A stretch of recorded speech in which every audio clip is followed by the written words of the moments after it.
Pokrovsk está siendo rodeado por los rusos. Los rusos han estado perdiendo más de 1000 tropas al día. Todo esto está estableciendo las condiciones para lo que está sucediendo a nivel estratégico. Rusia una vez más confió en su blindaje, pero esta vez se enfrentó no solo a una línea defensiva, sino a una emboscada calculada. Un enorme convoy blindado ruso de 71 vehículos avanzaba hacia Siversk. Dentro había tanques, transportes blindados de personal, unidades de reconocimiento en motocicleta y equipos de ataque rápido. Todos fueron desplegados en el campo de batalla, pero los comandantes rusos no tuvieron en cuenta una cosa. Las brigadas 54 y 81 estaban esperando exactamente donde se suponía que debían estar. 2 golpes consecutivos no solo han destrozado la voluntad de lucha del ejército ruso, sino que también han barrido el control actual de Putin sobre el poder. El asalto de Azov en la línea de Donetsk golpeó las posiciones avanzadas rusas alrededor de Pokrovsk como una ola de altibajos. Hablando ruso. Cuando la gran ofensiva rusa en Donbass terminó en desastre, Ucrania lanzó un fuerte contraataque. El frente de Pokrovsk fue despejado de tropas rusas. Las unidades de Azov y muchas otras brigadas ucranianas recuperaron 6 asentamientos en Donetsk. La recuperación de estos asentamientos destrozó por completo el plan de ocupación de Rusia en Donbass, y las ganancias territoriales se convirtieron en evidencia concreta de este colapso. El presidente ucraniano Volodymyr Zelensky confirmó que habían logrado resultados en los 2 frentes más difíciles, Dobropilia y Pokrovsk, durante 2 días consecutivos. En su mensaje, Zelensky dijo que había escuchado el informe del jefe del Estado Mayor General Oleksandr Syrski y que el frente en general se mantenía. En la misma declaración, el señor Zelensky mencionó al primer cuerpo de Azov, el 7º cuerpo aerotransportado, la 38ª Brigada de Infantería de Marina Separada, nombrada en honor a Hetman Petro Saadachny, y la 93ª Brigada Mecanizada Separada Holodny Yar. También enfatizó que el stock de prisioneros, al que se refirió como el grupo de intercambio, había crecido. Estas declaraciones parecen resumir la división del trabajo en el terreno y la búsqueda de equilibrio psicológico. Las fuerzas rusas se habían reunido cerca del pueblo de Verkno-Kamyanka. 6 tanques T-70 y 2 B-3M dispuestos en 3 filas, 3 transportes blindados de personal BMP-2, 6 tractores de orugas MTLB, un vehículo de recuperación BEAM, 2 buggies ligeros y 12 camionetas enlazadas comenzaron a avanzar. 41 motocicletas también estaban en la parte trasera del convoy. La intención del convoy ruso era lanzar un ataque sorpresa hacia Zolotarivka, primero tomando desprevenida a la defensa ucraniana, luego empujando el flanco occidental que rodea Siversk, pero esta vez no se enfrentaban a una línea de defensa ordinaria. La 54A Brigada Mecanizada y la 81A Brigada Aerotransportada de Ucrania habían estado preparándose en la zona durante semanas. La ruta del convoy había sido identificada de antemano y se habían establecido una serie de puntos de vigilancia con drones y redes de coordinación de artillería en la zona. La 53A Brigada había estado defendiendo este frente, que había visto algunos de los combates más feroces en la región desde 2022. Conocían el terreno y los hábitos del enemigo como la palma de su mano. Mientras tanto, la 81ª Brigada era conocida por su respuesta rápida, alta movilidad y maniobras de flanqueo. 2 tanques T-64BV de la 81ª Brigada de Asalto Aéreo se acercaron al borde norte del lecho del río y tomaron posiciones a la sombra. Una ambulancia blindada M113 estaba estacionada junto a ellos. Tan pronto como el convoy ruso emergió de la línea de árboles, los drones de reconocimiento ya habían tomado posiciones en la cima de la colina. Tan pronto como se detectó movimiento, llegó la primera salva con fuego de artillería de 155 milímetros. Luego, el comandante del tanque ucraniano fijó un objetivo en una firma de calor repentina detectada por su sistema de imagen térmica. A unos 90 metros de distancia, un vehículo blindado ruso estaba emergiendo lentamente entre los árboles. Su casco estaba fuertemente reforzado con rejillas antidrón.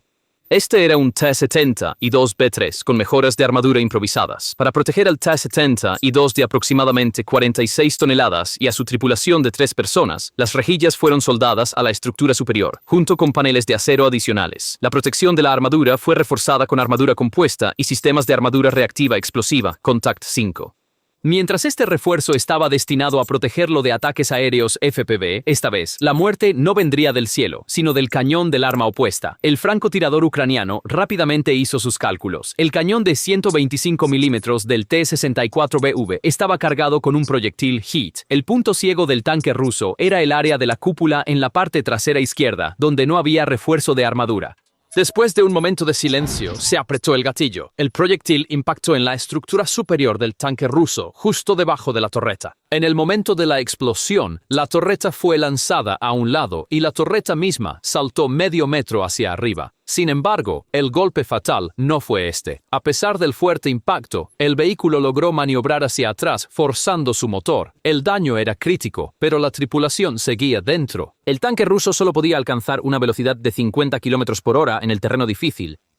Sin embargo, los drones ucranianos eran mucho más rápidos. En cuestión de minutos, el equipo de drones tendido en emboscada en la cima de la colina lanzó un dron FPV cargado con explosivos. El dron voló sobre los árboles y se dirigió hacia el tanque ruso en el bosque en llamas. Se incrustó en la armadura trasera y explotó. Este segundo golpe encendió el tanque de combustible. El T-72B3 se convirtió en una bola de llamas. Dado que la munición se transportaba abiertamente en el cargador automático dentro del tanque, el fuego no pudo ser extinguido. En el pánico, algunos vehículos intentaron retroceder, pero quedaron atascados en el camino estrecho dentro del bosque. Los drones FPV estaban esperando esta oportunidad. Drones kamikaze, primero apuntando a las torretas de los tanques y luego a los bloques de motor de los BTR, destrozaron la línea blindada en minutos. Sin embargo, el plan de Ucrania no terminó ahí. El convoy había sido detenido. Ahora era el momento de la destrucción. Las unidades de infantería ligera de la 81ª Brigada lanzaron un ataque a lo largo de la línea blindada en un ángulo de 3/4. En este punto de la batalla, el plan del lado ruso debería haber sido ganar impulso. Tampoco pudieron hacer eso. La razón fue la ruptura de la logística. El vehículo de recuperación Brem que acompañaba al convoy se estaba preparando para remolcar el primer tanque dañado cuando dos FPV más se acercaron. La puerta del conductor fue destrozada y el operador de la grúa resultó herido. Sin equipo para rescatar el tanque, la velocidad del convoy disminuyó una vez más. Así, los soldados rusos rodeados por los lados y la retaguardia quedaron indefensos en terreno abierto. No se les dio la oportunidad de reposicionarse mediante maniobras rápidas y fuego coordinado. La infantería rusa que desembarcaba de los vehículos de transporte se encontró con fuego de mini morteros, rifles automáticos y explosivos caseros antes de poder atrincherarse. Algunos vehículos blindados fueron abandonados en el bosque porque su equipo había fallado o la tripulación se había perdido. Solo unos minutos después de que comenzara el combate, al menos 5 tanques rusos alineados uno al lado del otro en un área abierta al borde del bosque se incendiaron simultáneamente. Todo lo que quedaba era un denso humo negro, los ecos de municiones explotando y montones de metal entrelazados. Las torretas de los tanques fueron lanzadas a metros de distancia. Los depósitos de municiones de algunos vehículos explotaron desde dentro. En los primeros 45 minutos, al menos 20 vehículos blindados quedaron inoperativos por el fuego coordinado de la artillería ucraniana y los equipos de drones FPV. Tanques, BMP-2, transportes blindados de personal y la mayoría de las unidades motorizadas fueron destruidos por el fuego o abandonados. Las unidades rusas que intentaban avanzar a lo largo de la estrecha franja forestal, ahora bajo una zona de exclusión aérea, fueron detectadas repetidamente y sometidas a fuego repentino. Las imágenes satelitales revelaron claramente extensas marcas de quemaduras, fragmentos de municiones y rastros de explosiones secundarias en varios puntos de la zona. Los equipos avanzados dirigieron al equipo de infantería blindada hacia sus objetivos utilizando las coordenadas en tiempo real compartidas por los UAV de reconocimiento. Todo lo que Azov tenía que hacer era presionar el botón y consignar a las fuerzas rusas en Pokrovsk a la historia.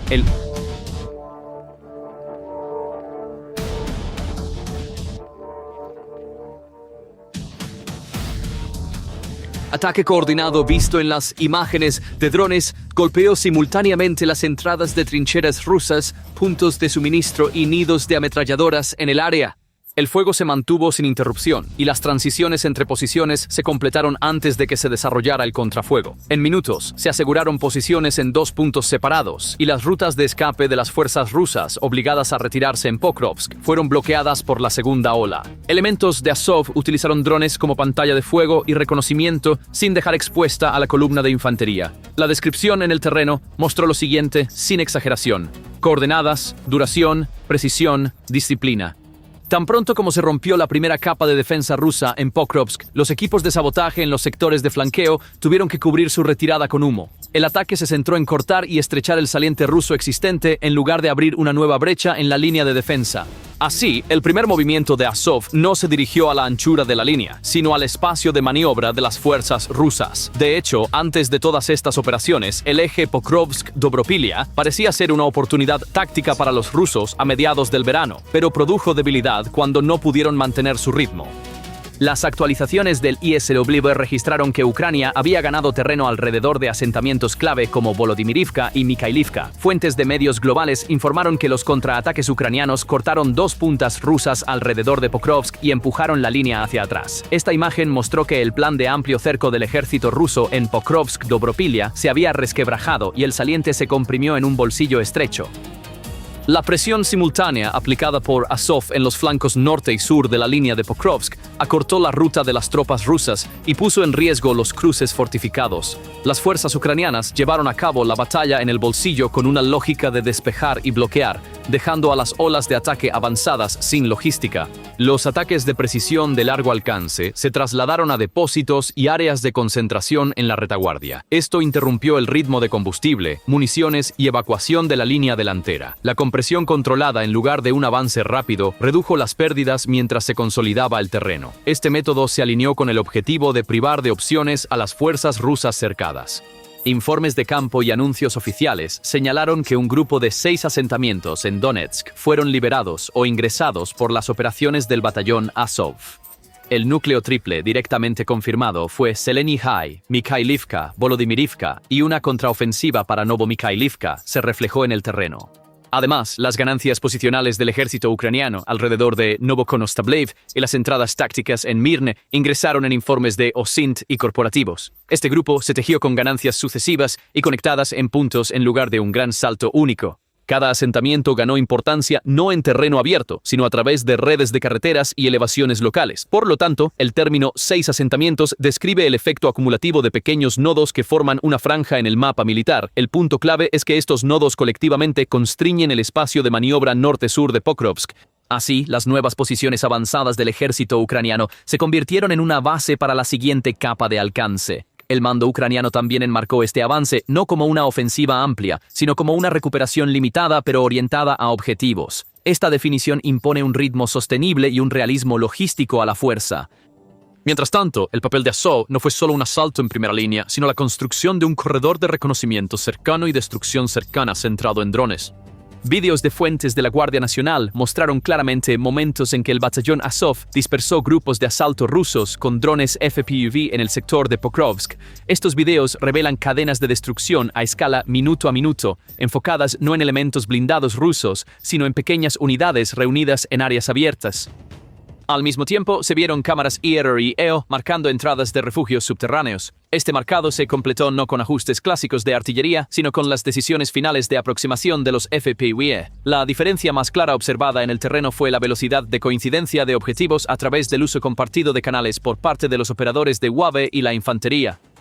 Los operadores de drones ucranianos captaron un convoy militar ruso o una reunión antes de que se dispersara y completaron el ataque sin esperar una segunda oleada. Este flujo concretó el beneficio de reducir pérdidas al mantener corto el ciclo de ataque de detectar y decidir. Los métodos utilizados por Azov estaban vinculados a procedimientos que respaldaban la transmisión de datos a corto alcance, incluso en un entorno denso en guerra electrónica de radiofrecuencia. Por lo tanto, el enfrentamiento se mantuvo sostenible bajo la autoridad del operador más cercano, incluso durante la supresión electrónica. Mientras tanto, la intensificación de los combates en una franja de 10 a 15 kilómetros al norte de Pokrovsk mostró que las defensas rusas se estaban retirando de manera fragmentada en lugar de linealmente. Esta franja consiste en asentamientos rurales y pequeñas llanuras a corta distancia de las rutas de suministro. Las fuerzas ucranianas operaban no de trinchera a trinchera en esta área, sino de grupo de trincheras a grupo de trincheras. Así, en lugar de esperar un solo avance con un único resultado, se prefería un retroceso gradual. La presión en el norte fue apoyada por un movimiento coordinado en el sur cerca de Mikhailivka. Este movimiento coordinado obligó al flanco ruso a tomar decisiones en 2 direcciones simultáneamente. La decisión equivocada prolongaba el reabastecimiento o cerraba la ventana para un contraataque. Por lo tanto, las fuerzas rusas se vieron obligadas a una retirada gradual en lugar de mantener su posición. Mientras tanto, las fuerzas ucranianas se fijaron en nuevas líneas repitiendo el modelo de despejar y mantener a corto alcance. Este bloqueo creó un frente que permaneció inquebrantable en las primeras horas del contraataque. Las infiltraciones sorpresa en la línea de Dobropilia también mostraron cómo un avance que no pudo mantener su impulso se desmoronó después de las primeras 48 horas. Cuando el seguimiento mecanizado no se materializa, una brecha se transforma de una ganancia táctica en un problema estratégico. Ucrania llenó este vacío con Azov y otras unidades de élite, cambiando el rumbo. Parte de los nuevos avances vistos en el terreno fueron posibles al cerrar esta brecha. La recuperación no ocurrió espontáneamente, sino a través de una serie planificada de cortes y bloqueos. El mando ucraniano extinguió el fuego sorpresa, estableciendo un equilibrio de defensa-ofensa en el mismo idioma. Refuerzos de los sectores de flanqueo absorbieron la presión rusa acumulada. Esta absorción aceleró el consumo del equipo enemigo. El tiempo estaba vinculado al objetivo de desgaste sostenible en lugar de la velocidad. Ucrania así frustró el intento de convertir la infiltración en una ganancia permanente. La declaración continuó con una tabla que mostraba las pérdidas de personal y equipo entre el 4 y el 16 de agosto. La tabla enumeraba el número de aquellos que no regresaron, anotaba por separado el número de heridos evacuados médicamente y registraba el número de prisioneros. En un extremo del puente estaba la limpieza del asentamiento de Azov. En el otro extremo estaba la operación de búsqueda urbana de las fuerzas aerotransportadas. ¿Por qué se unieron estos dos extremos en el mismo archivo? Porque lo que interrumpió el plan de Rusia fue el cierre de los corredores y la incapacidad de establecer un orden de retirada. Azov y las unidades vecinas, mientras tanto, despejaron rápidamente 6 asentamientos a lo largo del eje de Pokrovsk. Esta operación de limpieza creó un sistema que cerró los canales de infiltración y mantuvo las carreteras secundarias bajo fuego. Una breve evaluación convirtió el impacto de este sistema en números. En pocos días, 271 soldados rusos fueron neutralizados, 101 soldados rusos resultaron heridos, 13 soldados fueron tomados prisioneros, un tanque ruso, 2 vehículos blindados, 3 sistemas de artillería y 37 vehículos motocicletas fueron destruidos o gravemente dañados. Este paquete por sí solo demuestra que los corredores utilizados por las fuerzas rusas en Donetsk han sido cerrados y que intentar reabrirlos tendría un alto costo. La fuente de este paquete también es clara. Informes de código abierto y anuncios desde el campo compartieron la misma lista. Datos de medios globales informaron que la penetración del ejército ucraniano en las líneas rusas se había extendido de 10 kilómetros a 23 kilómetros. Estos desarrollos sucesivos han puesto al ejército ruso en una posición verdaderamente trágica en la región. Otro punto de quiebre en el colapso del plan ofensivo de Rusia en Donbass, particularmente en la región de Donetsk, fue la captura de prisioneros. Los relatos de 3 soldados rusos capturados en la dirección de Pokrovsk proporcionaron evidencia contundente de la naturaleza del ataque. Según los relatos, al menos el 70% de las tropas rusas que avanzaban a través de franjas forestales durante el acercamiento no pudieron retirarse. Este porcentaje representa el total de los eliminados, la mayoría de los heridos y los que se rindieron. El patrón se basaba en avanzar a cualquier costo con pequeños grupos de asalto. Este patrón colapsó bajo los efectos combinados del reconocimiento con drones, el fuego de artillería ajustado y los efectos antiblindaje a corta distancia. No se pudo establecer una orden de retirada. El mismo grupo que había avanzado fue atrapado bajo fuego nuevamente antes de poder reagruparse. Por eso, la cifra del 70% de prisioneros es significativa. No solo indica la magnitud de la pérdida, sino también que el camino de retirada está cerrado. Entonces, ¿ha llegado a su fin la insistencia de Rusia en Pokrovsk debido a estas circunstancias? Putin es un líder terco que disfruta cometiendo errores. El alto mando militar ruso es igual que Putin. Por esta razón, los rusos no han dejado de sufrir pérdidas en Pokrovsk y de intentar obtener algo de esta región. El lado ruso ha desplegado más de 110.000 efectivos militares en este eje. El objetivo de Rusia era adaptarse mejor a la región y obtener la ventaja en los enfrentamientos, superando en número al enemigo. Los combates se han intensificado de 10 a 15 kilómetros al norte de Pokrovsk. El 51º Ejército de Armas Combinadas ha sido reforzado por la 37ª Brigada Independiente de Fusileros Motorizados del 68º Cuerpo de Ejército de la Federación Rusa. Este refuerzo se ha convertido en algunos intentos suicidas en ciertas áreas.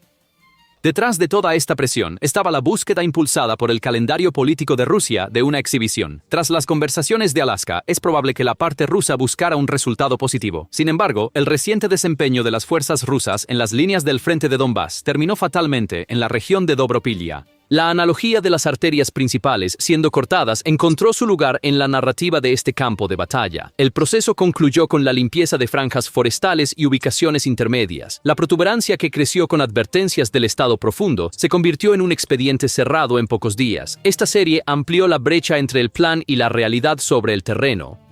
A medida que el cierre se aceleró, la gran ofensiva del ejército ruso perdió terreno. Independientemente de la retórica política sobre el colapso del plan ruso, esta es una realidad operativa táctica.